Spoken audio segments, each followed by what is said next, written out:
हाय राम, जंगल जल रहा है। हाय राम, जंगल जल रहा है। जंगल जल रहा है।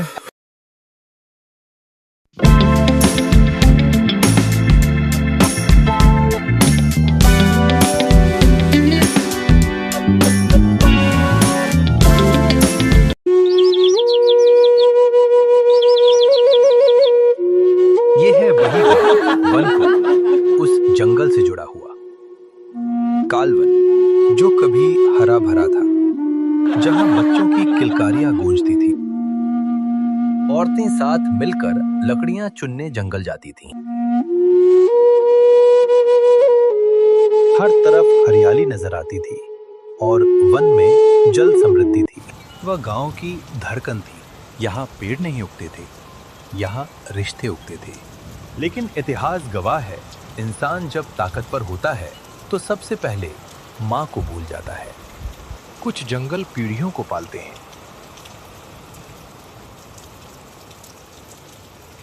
गांव का हर चूल्हा इसी जंगल से जलता था। हर बीमार को इसी जंगल से दवा मिलती थी। और जब कोई पूछता अगर ये जंगल न रहे तो जवाब होता तो हम भी नहीं रहेंगे। दूसरी ओर राजमहल में, लेकिन महल में जंगल की खुशबू नहीं पहुंचती। वहां सिर्फ नक्शे होते हैं और सपने होते हैं। राजा को डर जंगल से नहीं था, उसे डर था कि इतिहास उसे छोटा न कह दे। राजा राजमहल में बैठकर जंगल की ओर देखते हो। अगर रास्ता नहीं बना तो राज्य रुक जाएगा, और राजा रुकने के लिए नहीं होता। राजा को कई चेतावनी आई उस जंगल के बारे में। एक नहीं, कई बार आई।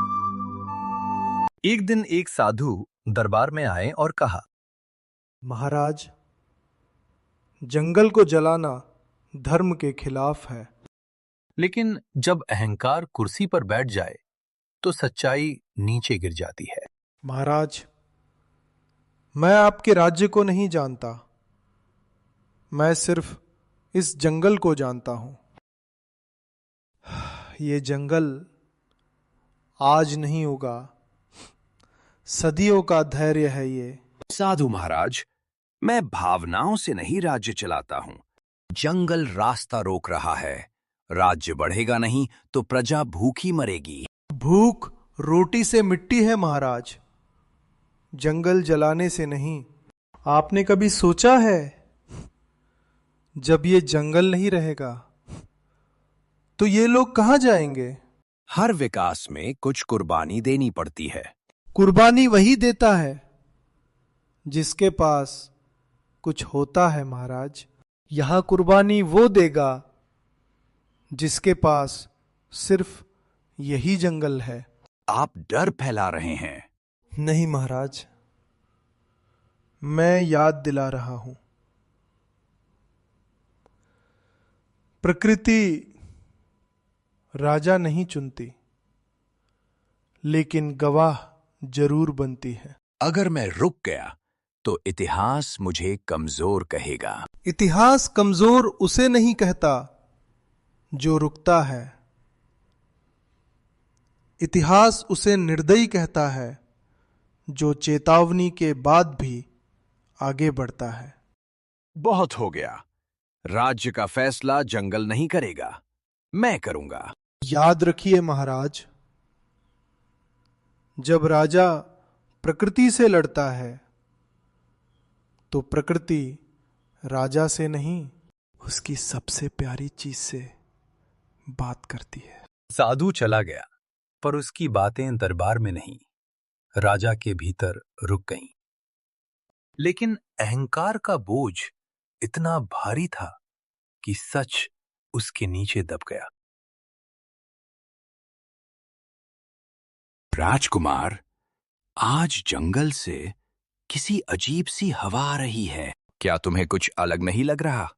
पिताजी, मैं सुबह से अजीब सा महसूस कर रहा हूं, जैसे कुछ गलत होने वाला हो। राजा हल्की हंसी, खुद को समझाते हुए। डर मत, राजा के बेटे हो तुम। जंगल है, कोई दुश्मन नहीं। पिताजी, अगर जंगल रास्ता रोक रहा है तो क्या हम रास्ता बदल नहीं सकते? राजा पहली बार चुप, कभी कभी रास्ता बदलना कमजोरी समझा जाता है बेटे। और कभी कभी आगे बढ़ना गलती बन जाता है। राजा थोड़ा कठोर, खुद को बचाते हुए। तुम अभी बच्चे हो, राज्य कैसे चलता है तुम नहीं समझोगे।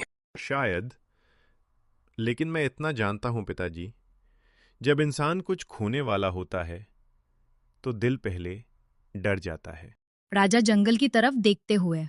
डर राजा को नहीं होना चाहिए, लेकिन आज मुझे भी नींद नहीं आ रही। उस रात दोनों एक ही जंगल को देख रहे थे। फर्क सिर्फ इतना था, एक उसे रुकावट समझ रहा था और दूसरा खतरे की घंटी।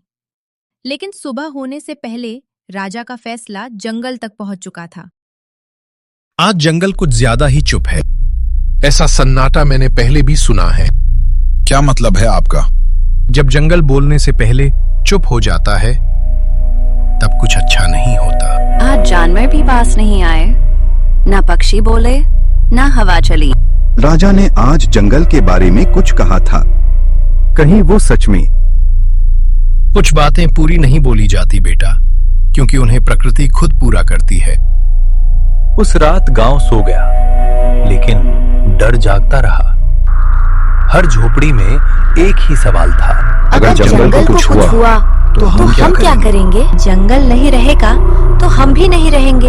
लेकिन किसी को ये नहीं पता था कि फैसला पहले ही लिया जा चुका है। और सुबह होते ही जंगल को जलना है। हर चीज मरने से पहले एक बार सांस लेती है। ये जंगल भी आज रात वैसी ही सांस ले रहा था। पेड़ों की डालियां टकरा रही थीं, पत्ते बिना वजह गिर रहे थे, जैसे जंगल किसी को रोकना चाहता हो। लेकिन इंसान संकेत नहीं सुनता, वो आदेश सुनता है। और जब आदेश प्रकृति से टकराता है तो आग जन्म लेती है। सुबह होते ही पहली मशाल उठेगी और उसके साथ जंगल की आखिरी सांस धुएं में बदल जाएगी।